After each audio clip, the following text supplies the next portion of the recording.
While we wait for everyone, I just want to check. Can you guys hear me all right? Yep, I can hear you. Great, thank you.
We'll give another couple minutes.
All right, we're still waiting for a couple of council members to get started, but we can start with reports and information and call the meeting to order officially later.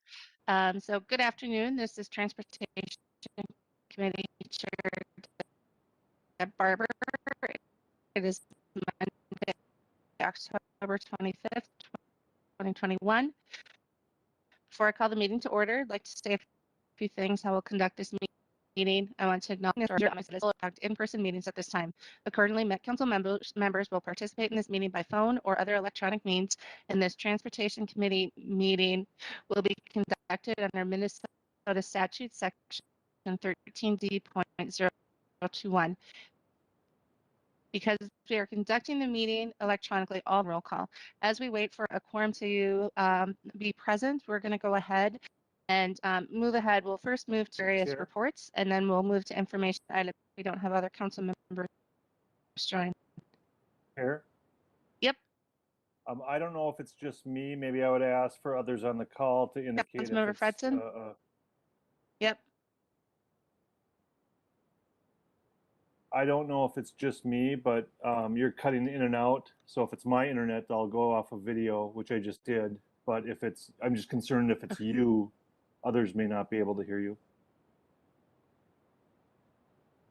I think it's me because I just got a note from Wes as well. Is it better? Can you hear me now? I can hear you clear now. Yep. Okay, I will mess with it as we're doing reports to get things set up properly. So my apologies. I had to reset up my system today. So we're adapting on the fly here. So the first thing that we have is our tab report. And I believe that I think Jerry is actually presenting the tab report today. Is that correct, Jerry? Steve Peterson. No, Steve Madam Peterson. Chair. Yes. Hi, welcome. Thank you, Thank Madam you, Chair. Steve. If you want to go ahead with that.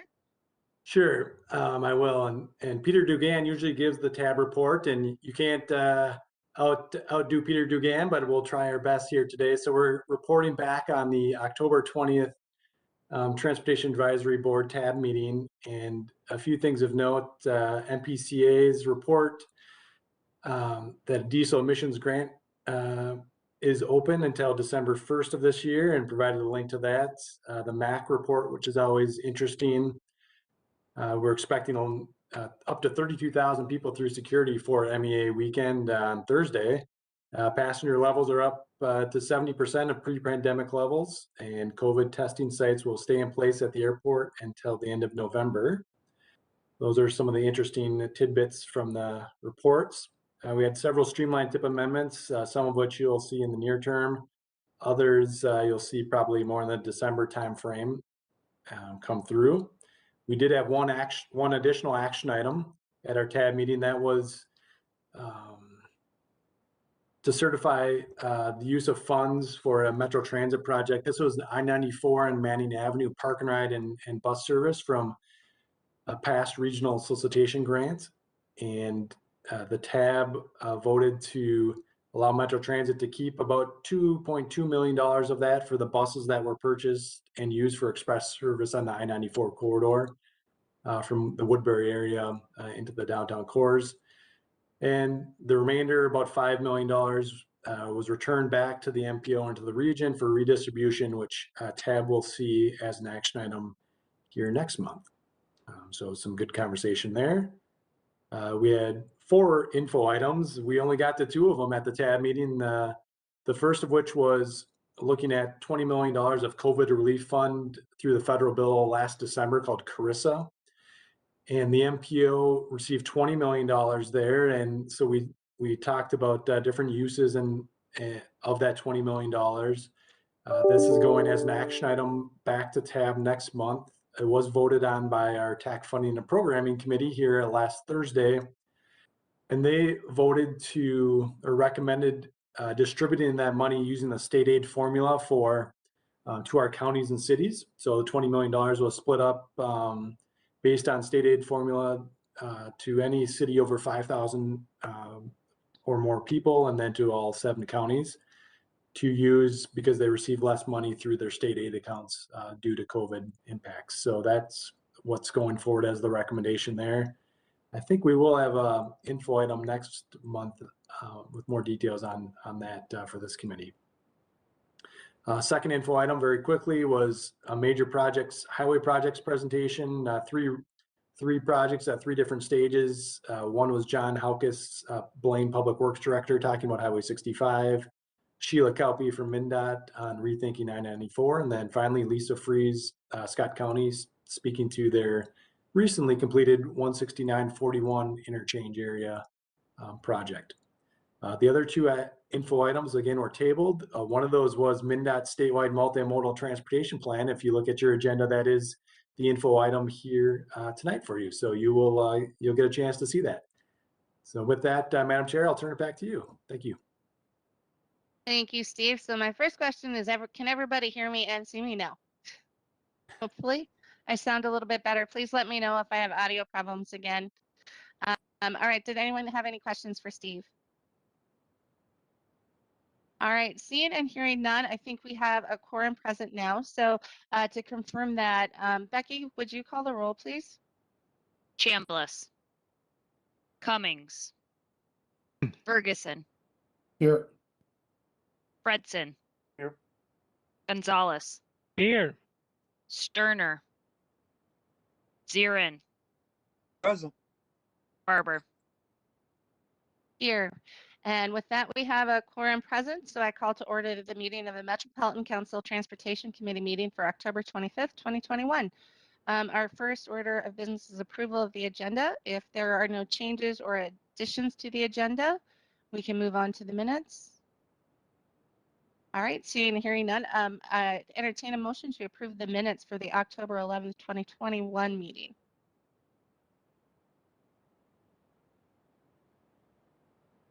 So moved. Moved Second by by Fredson. Is there a Gonzalez. second? Seconded by Gonzalez. Is there any other discussion? All right, seeing and hearing none, Becky, could you call the roll, please? Chambliss. Cummings. Ferguson. Aye. Fredson. Aye. Gonzalez. Aye. Sterner. Zirin. Zirin. Aye. Barber. Aye. With that, the minutes are approved.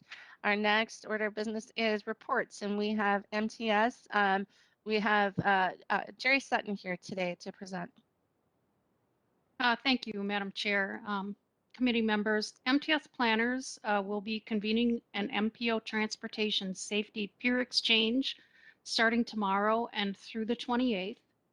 The exchange will include safety experts from the Federal Highway Administration, Portland, Philadelphia, San Francisco Bay Area, and Denver. And results of the effort will help inform MTS's 2022 Regional Safety Study. MTS Planning has 2 equity-related projects out for bid.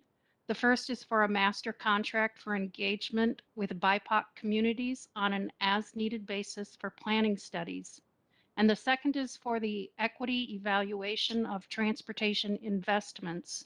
And questions on either of those 2 projects can be directed to Amy Venowitz.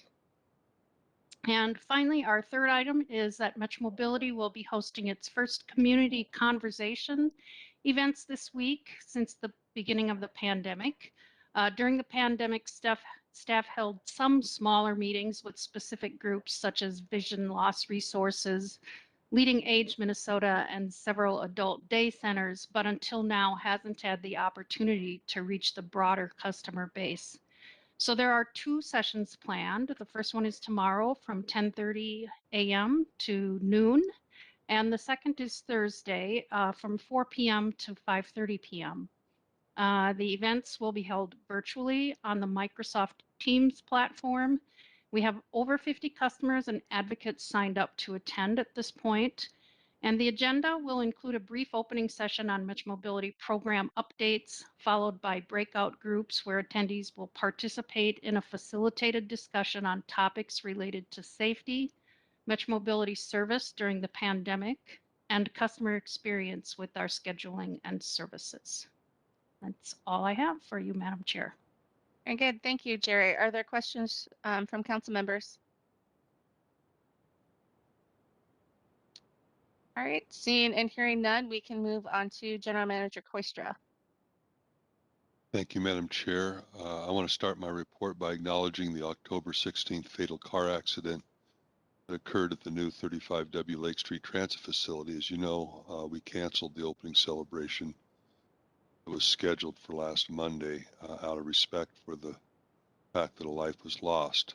But service did start last Thursday. We will not be rescheduling the Lake Street event, but do look forward to the larger Orange Line opening event to be held in early December. I think we're looking at the dates, either the 4th or the 6th, depending on the availability of some of the invitees. I'll move on to COVID. Since the start of the pandemic, we've now had 548 cases total among Metro Transit employees. This includes 17 cases since our last October 11 meeting. We are now about 2 weeks into implementing the council's vaccination and testing requirements for all employees. I'm pleased to report that we've had strong compliance rates among our employees. Our customers have not experienced any service disruption due to the implementation of this program. Beyond encourage our employees to get vaccinated, we are continuing our mobile vaccine bus partnership with the state. This past weekend, we provided the vaccine bus at the Minneapolis Open Streets event and before the Rolling Stones concert at the U.S. Bank Stadium. I heard there was quite a line at the Rolling Stones concert. In addition, we have recently updated our Masks Are a Must marketing campaign. Beginning in mid-October, we refreshed many elements of the campaign, including the onboard audio and reader board announcements online and paid search advertising and social media efforts. Bus sides, shelter, and rail chaos posters on mask mandates have been tagged with a sticker that reads extended until January of 2022. Media messages will be translated into Spanish, Hmong, and Somali and placed in appropriate outlets. In addition, Metro Transit continues to distribute masks to customers. Recently, staff repackaged 91,000 bulk masks into single-use packages for bus operators, street operations, and special event use. In total, Metro Transit has distributed more than 1.2 million masks since the start of the pandemic. And then finally, on the operator hiring update, as of this morning, we stand at 77 operators below our ideal level with 25 full-time students in training. The next hiring open house events are set for November 13th and 16th. As Adam Harrington and Brian Funk shared with you last time, we are preparing to adjust schedules as part of our usual quarterly pick. Those changes will take effect on December 4th, and I believe we are planning for a information item on those changes at the next Transportation Committee meeting. So with that, I'll be available for questions, Madam Chair. Very good. Thank you, Wes. Are there any questions from council members?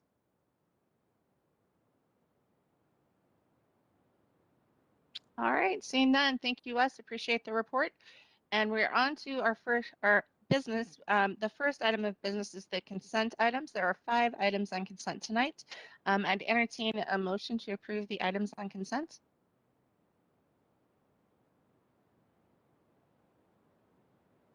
Fredson, I'll move the approval. Thank you. It's moved by Fredson. Is there a second?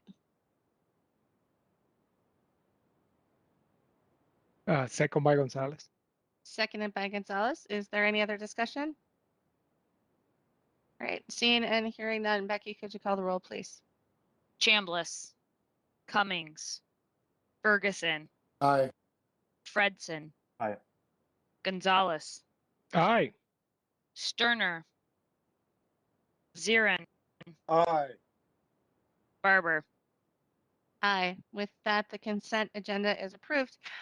Just want to apologize to everybody. I think we're having some fun technology and challenges this afternoon. I know Councilmember Sterner is working. He's been in and out via phone, and so I'm trying to keep track of anything he communicates with me in the chat. So apologies for that.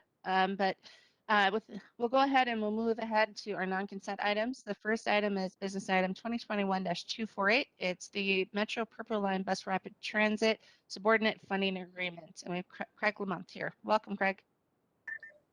Good afternoon, Madam Chair and committee members. My name is Craig Lamont.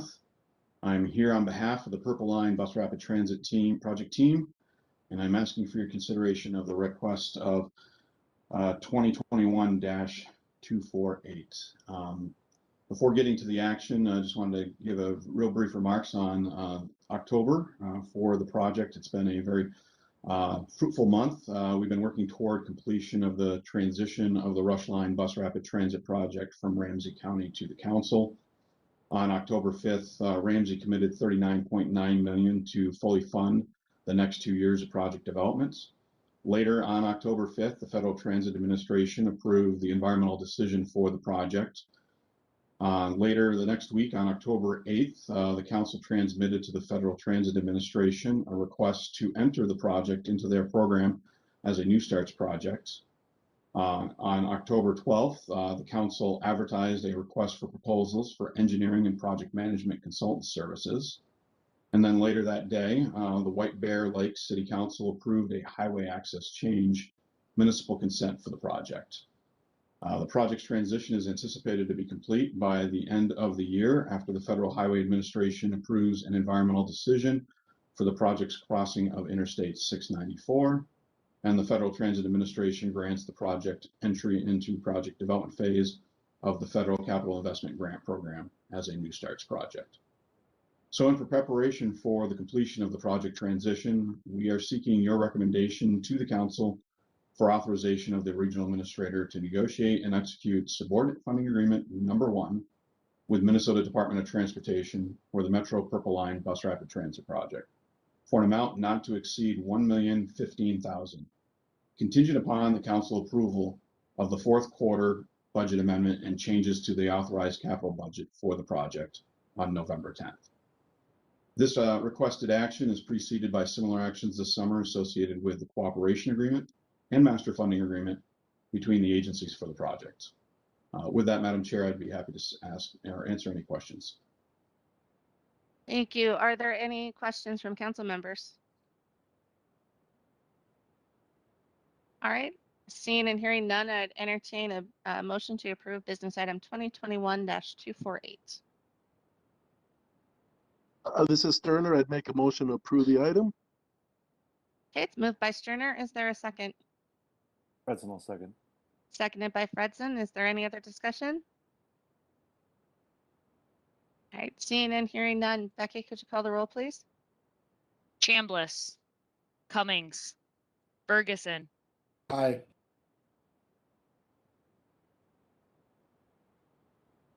Fredson, Aye. Gonzalez, Aye. Sterner, Aye. Zirin, Aye. Barber. Aye. With that, the motion carries. Thank you very much, Craig. Thank you for coming this afternoon. Appreciate it. Absolutely. Next, we're on to business item 2021-249. It's the Metro Gold Line Bus Rapid Transit Subordinate Funding Agreement. And we have Chris Beckwith here. Welcome, Chris. Thank you, Madam Chair and committee members. I'm presenting a couple of business items today. The first one is business item 2021-249, very similar to the item that Craig just presented for the Purple Line, and this is for the Gold Line. Couple of things I'll mention about the Gold Line. Actually, the Gold Line project office, which is located at the Metro Square building. Of course, we've been remote for a number of months, but we're located downtown St. Paul. The Purple Line team is actually moving in with us, and we'll be starting that transition back next month. So we'll be co-locating with the Purple Line team. So today I'm presenting this business item here, which is for the Gold Line's subordinate funding agreement with Mndot. It's subordinate funding agreement number 7, which would cover staffing that Mndot provides for the Gold Line in 2022. This staffing includes scopes such as design support, construction support, environmental oversight, utility coordination, and right-of-way management activities. And the Gold Line's proposed action is that the Met Council authorize the regional administrator to negotiate and execute Metro Gold Line subordinate funding agreement number 7 with the Minnesota Department of Transportation for an amount not to exceed $1,472,060. And with that, I'll answer any questions. Great, thank you. Are there questions from council members? All right, then I'd entertain a motion to approve business 2021-249. Fredson will move approval. Moved by Fredson. Is there a second?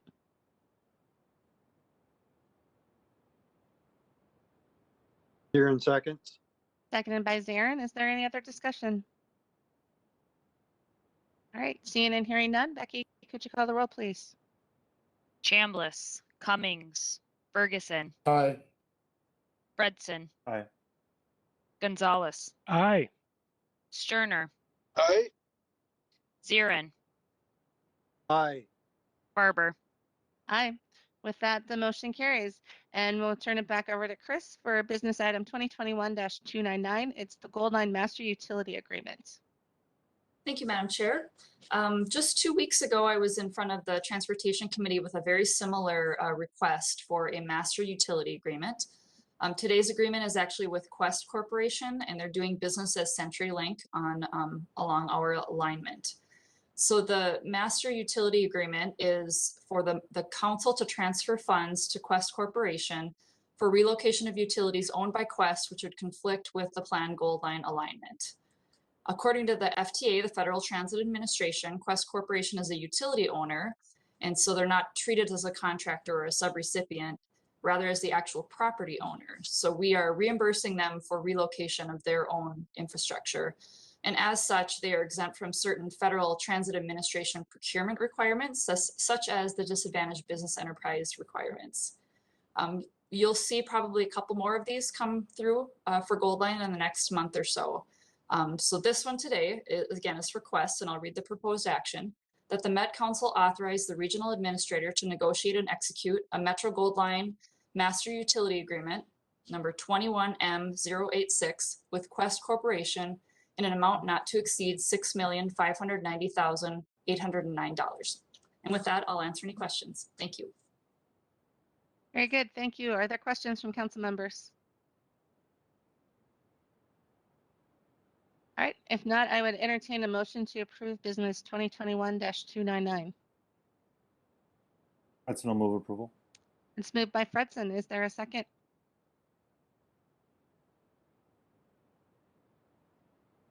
Sterner will second. Okay. Seconded by Sterner. Is there any other discussion? Seeing and hearing none. Becky, could you call the roll, please? Chambliss, Cummings, Ferguson, Aye. Fredson, Aye. Gonzalez, Aye. Sterner, Aye. Zirin, Aye. Barber. Aye. With that, the motion carries. Thank you very much, Chris. Next, we're on to business item 2021-250 is Southwest LRT Subordinate Funding Agreement. We have Jim Alexander here. Welcome, Jim.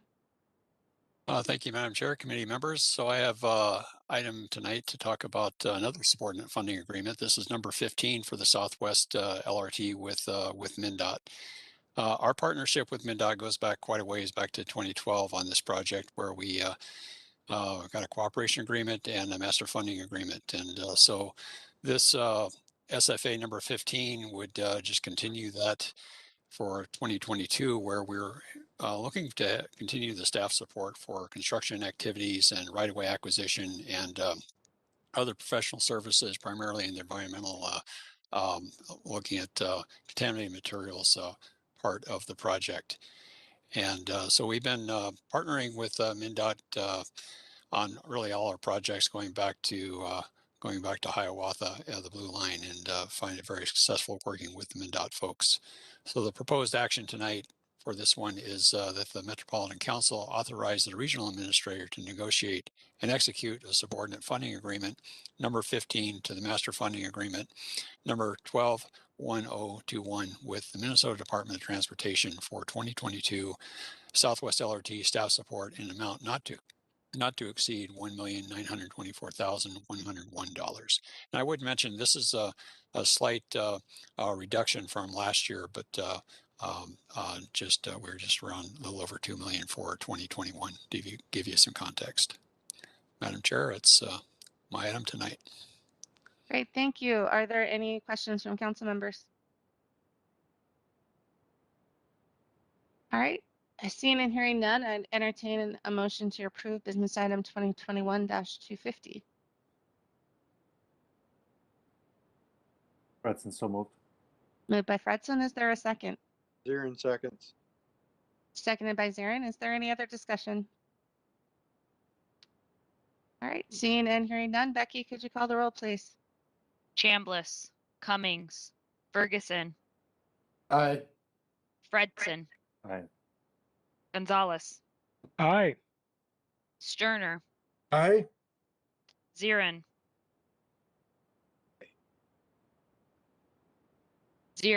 Aye. Barber. Aye. With that, the motion carries. Thank you, Jim. Moving right along, we are on business item 2021-274. It's the North Star and Sherburne County 2022 Subordinate Funding Agreement. We have Ed Petrie here to speak with this one. Good afternoon, Chair, committee members. Can you hear me? Yes, I can. Welcome. Great. Thank you very much. I believe the next 3 items, Chair, are mine. So I will take them one at a time. The first item is business item number 2021-274. It is a North Star and Sherburne County 2022 Subordinate Funding Agreement. The action this evening is that the Metropolitan Council authorize the Regional Administrator to negotiate a subordinate funding agreement with the Sherburne County Regional Railroad Authority for subsidy funding of the North Star commuter rail operations for 2022 in amount of $1,073,433. This subordinate funding agreement provides Sherburne County 8.05% of the net subsidy for the 2022 North Star commuter rail operations. And this is a standard agreement. Every year we do a subordinate funding agreement with Sherburne County, and Chair, this one is for 2022 operations. And with that, I would take any questions. Thank you. Are there any questions from council members? All right, seeing and hearing none, I'd entertain a motion to approve business item 2021-300. 274, Chair. Oh, sorry, I scrolled down too far. 274. Thank you. Thank you. Fredson, I'll move approval. It's moved by Fredson. Is there a second? Second by Gonzalez. Seconded by Gonzalez. Is there any other discussion? All right. Seeing and hearing none, Becky, could you call the roll, please? Chambliss, Cummings, Ferguson, Aye.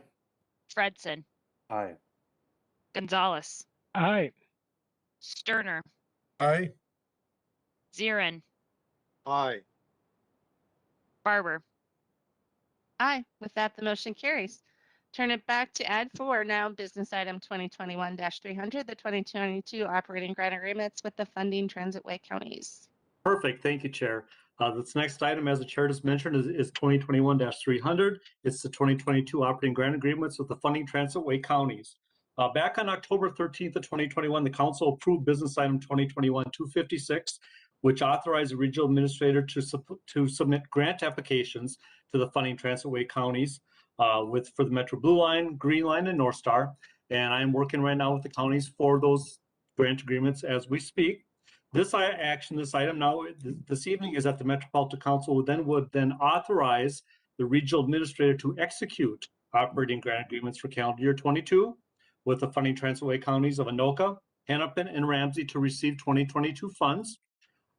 It is for the Metro Blue Line LRT for Hennepin County at just over $14.3 million. The Metro Green Line LRT, which is a combination of Hennepin and Ramsey. Hennepin is just over 8.9 million. Ramsey is 5.9 million for a total of $14.8 million.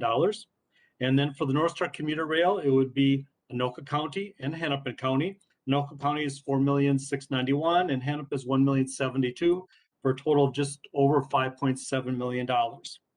Again, these are the operating grants that will provide up to the 50% net operating subsidy for calendar year 2022. This is a standard business item we bring forward every year. And with that, Chair, I would stand for any questions. Thank you very much. Are there any questions from council members? All right, I'd entertain a motion to approve business item 2021-300. I'll make a motion to approve the item. It's moved by Sterner. Is there a second? Fredson will second. Seconded by Fredson. Is there any other discussion? All right, seeing and hearing none. Becky, could you call the roll, please? Chambliss, Cummings, Ferguson, Aye. Fredson, Aye. Gonzalez, Aye. Sterner, Aye. Zirin, Aye. Barber. Aye. With that, the motion carries. Next, we're on to business item 2021-302, back to Ed for the Maple Grove Service Agreement. Thank you, Chair. Committee members, again, this is business item 2021-302. It's for the Maple Grove Service Agreement. The proposed action is that the Metropolitan Council authorize the regional administrator to execute a 3-year service agreement with the city of Maple Grove for service for the period of January 1st of 2022 through December 31st of 2024. Just to give you some background, the city of Maple Grove has contracted with the council and Metro Transit since January of 1990 We currently are in a current 3-year operating agreement that goes for the years 2019, 2020 through December of 2021. I have been working with Michael Patz from the city of Maple Grove, working on this grant agreement, and we have come to an agreement on the terms.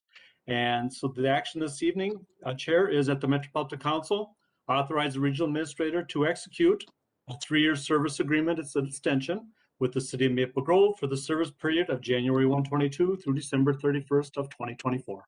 And with that, Madam Chair, I would stand for any questions. Thank you very much. Are there any questions from council members? I have one quick question, Ed, if you don't mind. I know that just like us with our computer services, there's been some changes and adjustments for what we're seeing. Is some of that factored into this agreement, or what happens if there are some changes like that? Yeah, Madam Chair, committee members, very good question. There is a clause within the contract. We have a base level of service that we are anticipating operating from Maple Grove.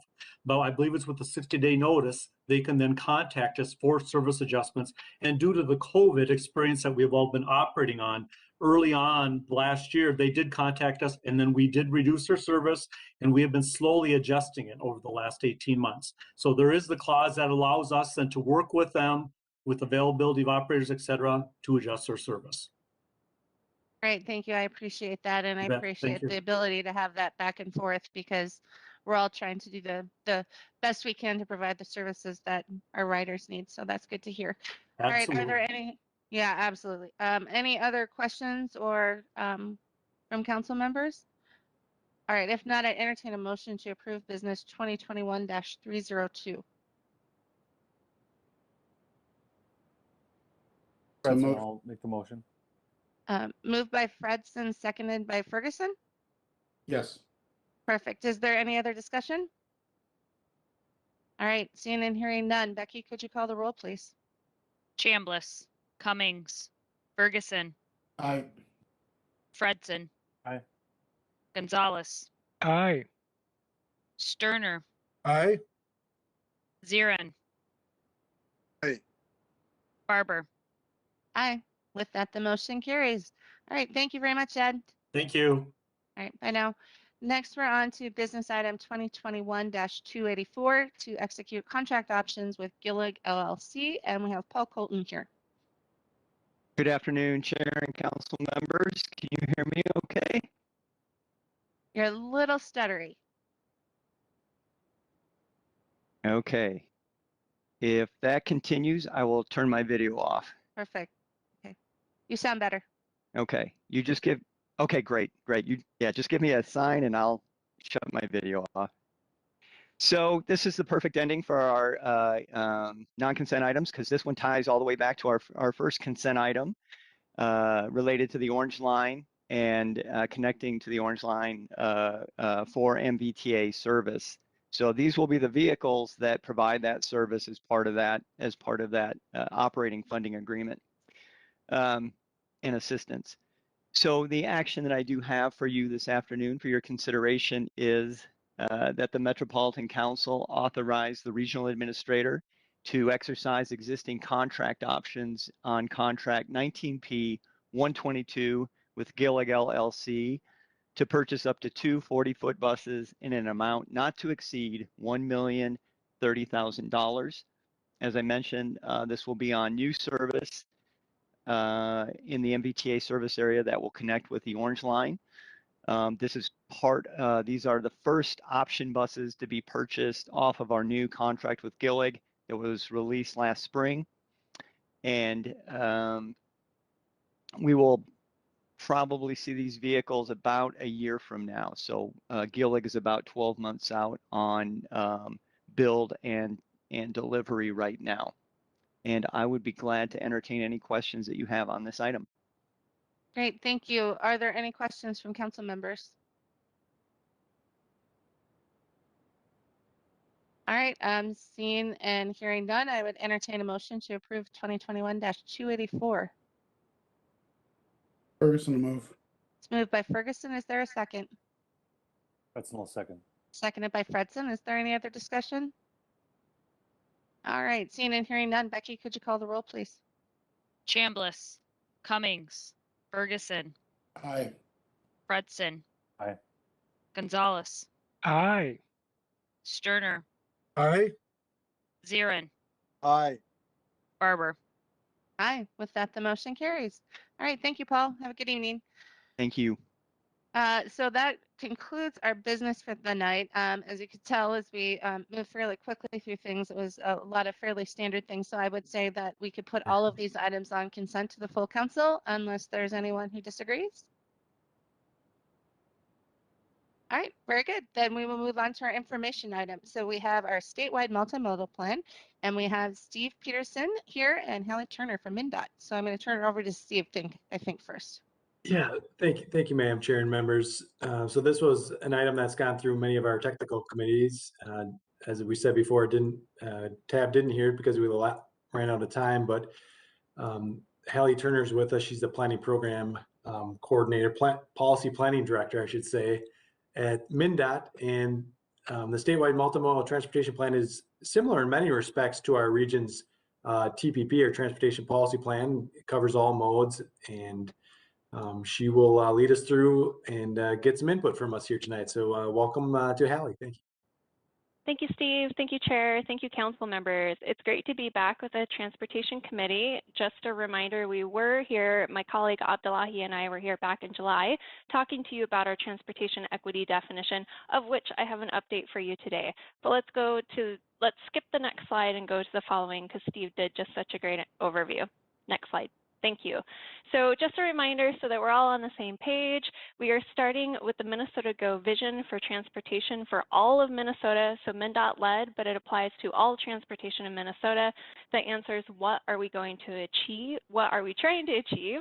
And a reminder, it says that our multimodal transportation system maximizes the health of people, the environment, and the economy. I'm here to talk to you today about the statewide multimodal transportation plan that answers how are we going to achieve the Minnesota Go vision. It focuses on objectives, performance measures, and strategies. New to the 2022 plan will be actions, so one layer down in that policy hierarchy. This guidance then flows to our modal and system plans. It includes the State Highway Investment Plan, as well as all of the other ways that Minnesotans travel, including transit, bicycle, aviation, and ports and waterways, for example. Next slide, please. And you can skip to the next.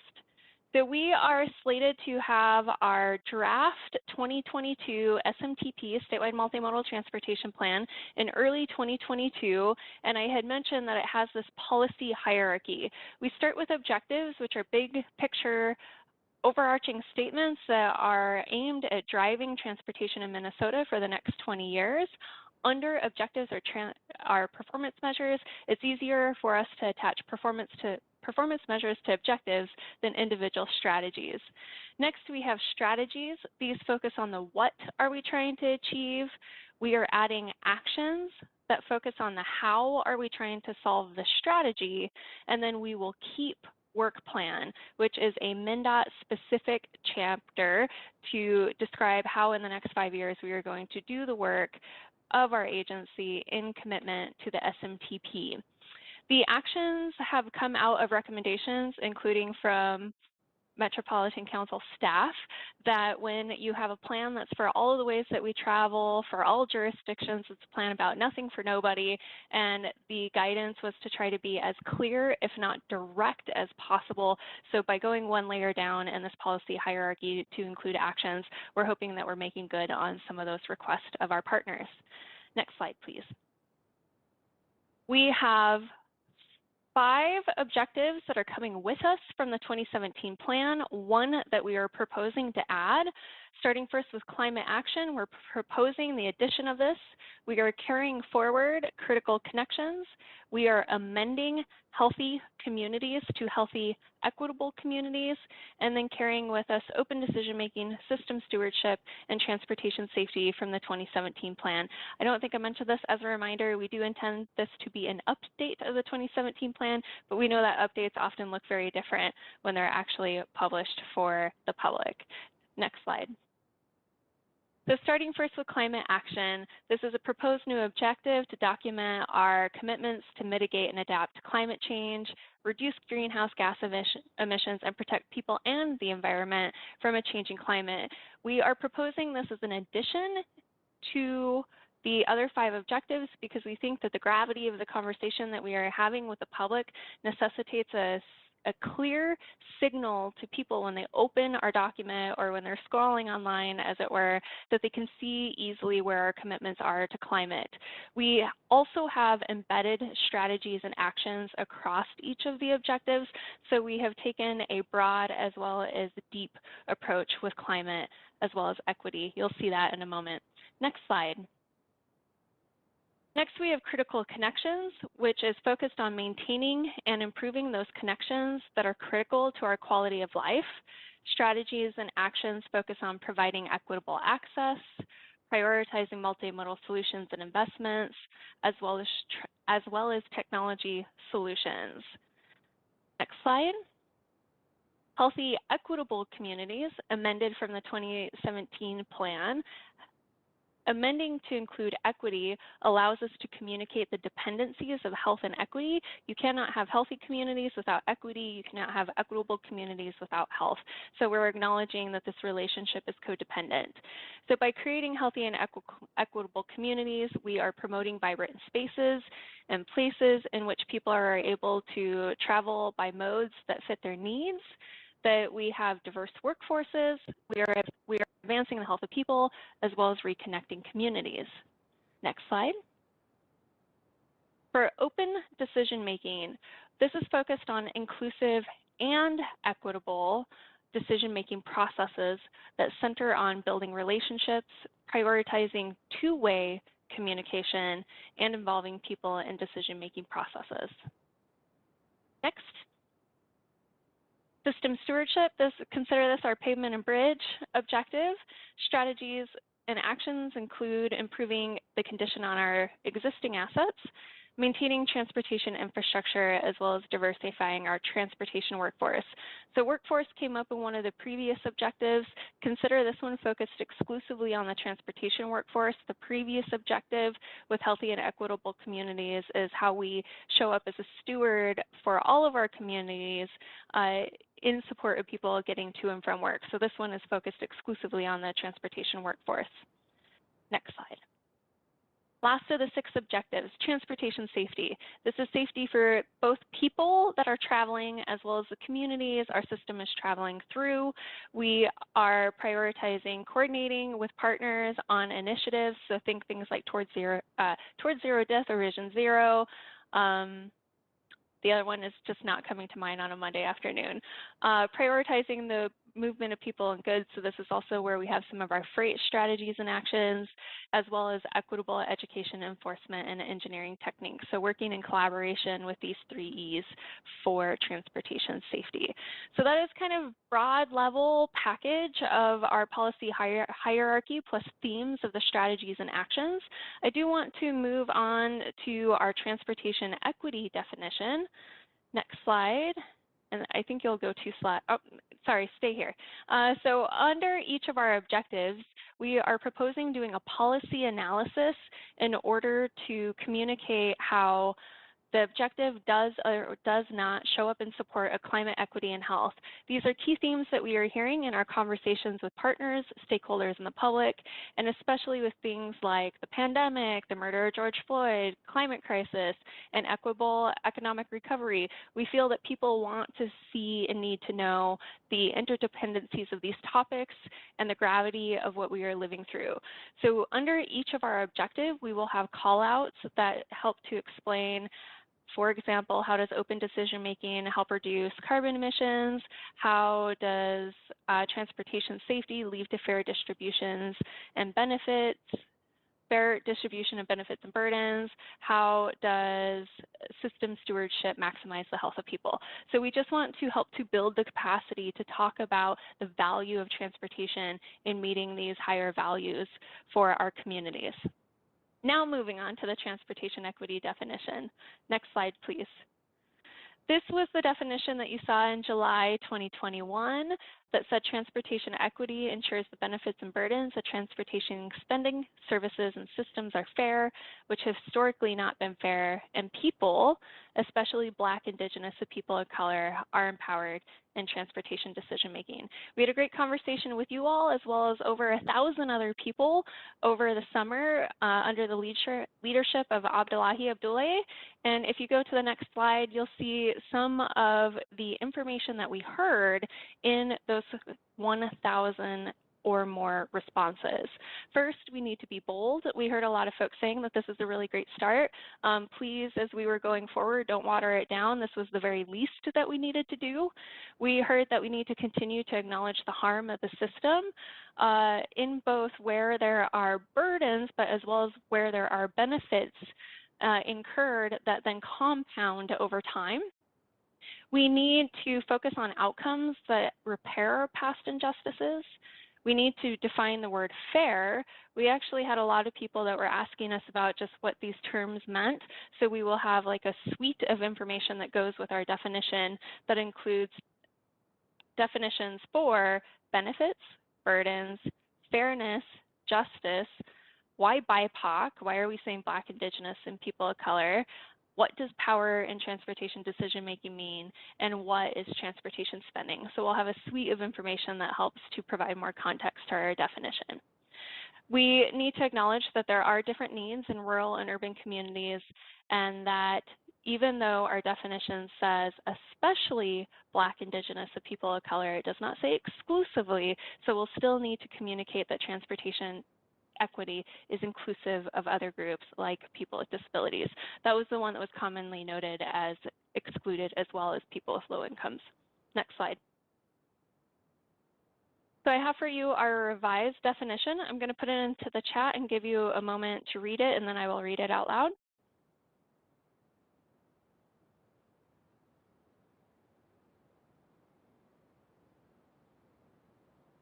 Transportation equity ensures the benefits and burdens of transportation spending, services, and systems are fair and just, which historically have not been the case.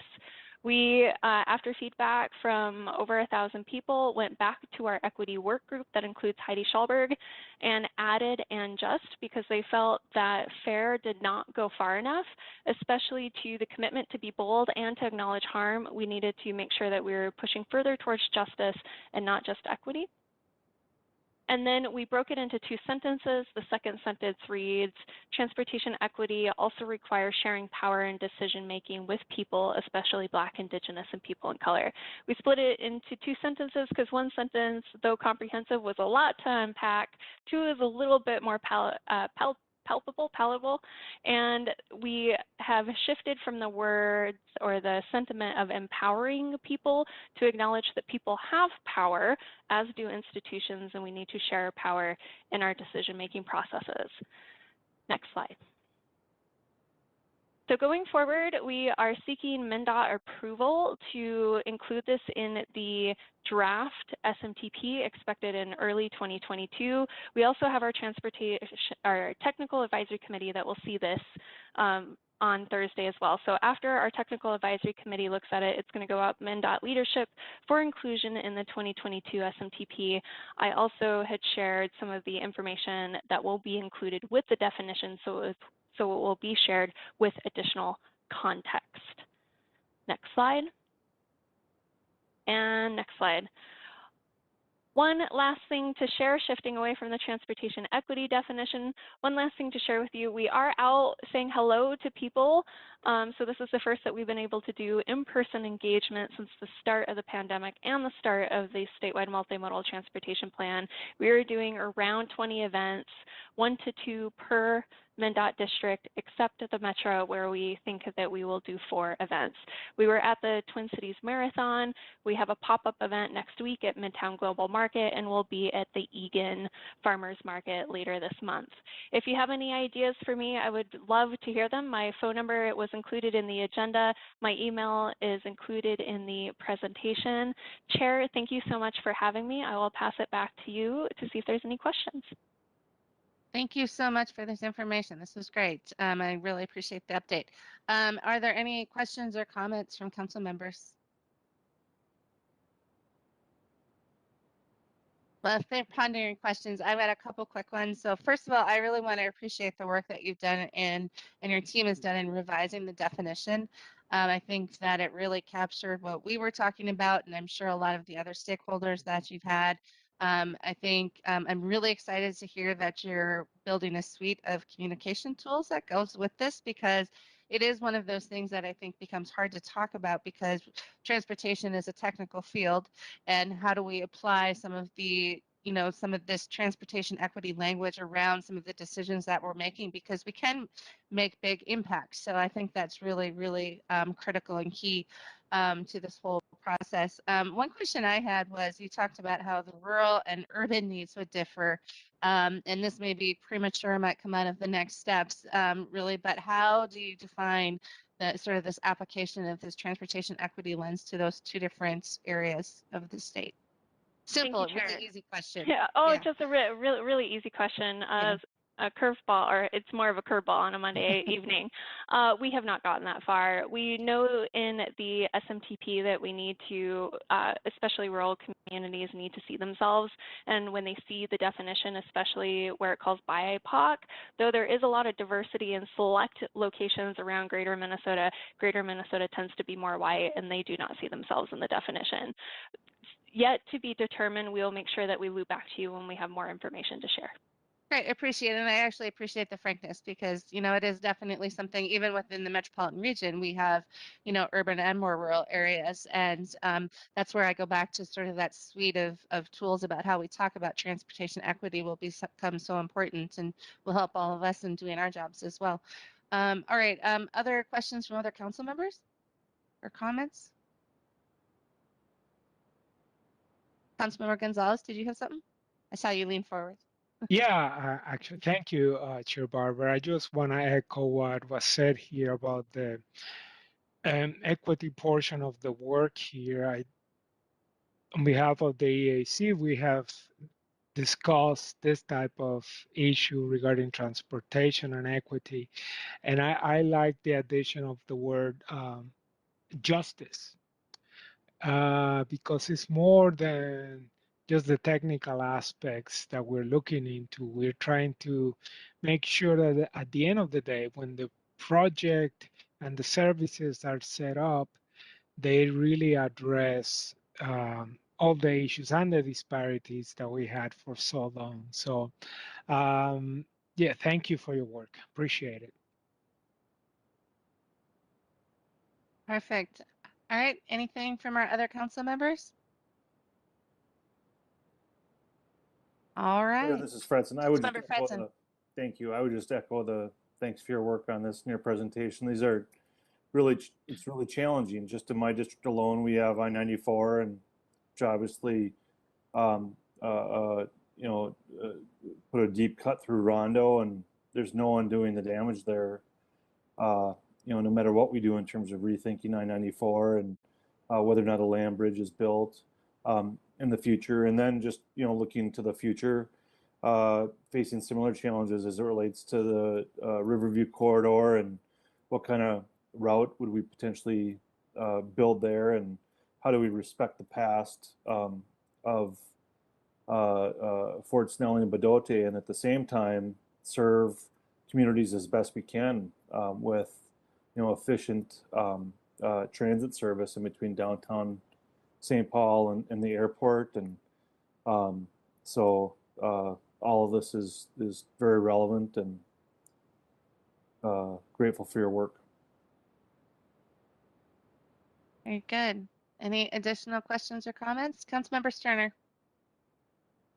Yeah, thanks for the presentation. And I just want to make sure we don't lose the bread and butter of people. We have an aging population with the baby boomers and that. And I think a lot of seniors and people that are starting to maybe develop age onset disabilities, it's important to have transportation needs fit. So I also feel that that's a really important piece of the puzzle. And then, I'm on the work group with public safety, and a lot of it just, both the perception and the actuality of safety and clean, and inviting for everyone to ride it in the 7-county area. And then even for me, I see a lot of inconsistencies in transportation, both in east-west and on weekend transportation, that type of thing, and it makes it where it's not as fluid as when you get closer to the core cities. And I'd like us to do that where it's some kind of linking and some kind of uniform service, even if it's not as efficient out in our area, that we at least they can count on it, and it's something available for them. Thank you. Thank you. Any additional comments or questions? All right. Well, thanks for Hallie for coming back, and thanks Steve for coordinating. It's much appreciated. We look forward to hearing more in the future. But yeah, this was a very good update. We really appreciate it. Steve, did you have any other closing comments? No, I did not. Thanks, Hallie. All right. Just figured I'd check. You came on camera. You got to do that now, right? Yeah. All right, very good. Well, that concludes all of our agenda items for this evening. So there is still a little bit of a sunny day out there, so you get a little bit of time back this evening. So I appreciate everybody and have a good evening, and we are adjourned. All right, bye now. Here.